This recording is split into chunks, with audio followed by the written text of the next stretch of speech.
pake kung saan man mapunta. Importante lang naman sa akin ay nandun ka. Di na mapatumba kahit anong sumpa. Ikaw naging pahinga ko nung ako'y pagod na. Ayaw nilang maging aking katalagang pinipilit nila. Nung naging tayo tang inaboy na nahimik sila. Ngayon patunayan mong magaling ka. Pakita mo sa akin kung paano ka umasinta. Araw-araw maligaya. Alam mo namang ayokong napapahiya ka. Dahil sa'yo palagi ko din tong kinakaya pa. Para sa akin ay biyaya na masilayan ka. Kung ako'y tatamarena, ikaw ang dahilan kung ba't piniling gumaling pa. Yung gabing madilim yung hiling dumating na. Buti dumating ka, grabe umasinta si Cupido. Kaya masasabi ko lang, oh mahal, wag kang mag-alala. Iingatan kita kahit san ka magpunta. Oh mahal, wag kang mag-alala.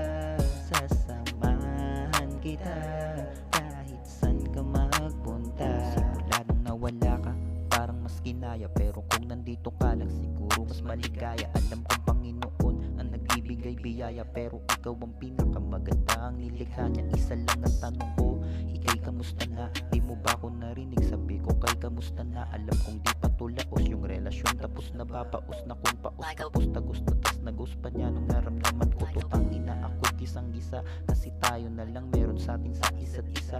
Hirap pala mag-isa lalo na pag sa umpisa. Hindi to mangyayari kung hindi ako nag-umpisa. Nang umpisa lalansa na sa simbahan. Batid nila na kung saan sa gitna ng altar ihahatid kita. Kaso sa isang iglap, nag-iba ang pangyayari. Hinatid kita dun kaso nga lang sa ibang lalaki.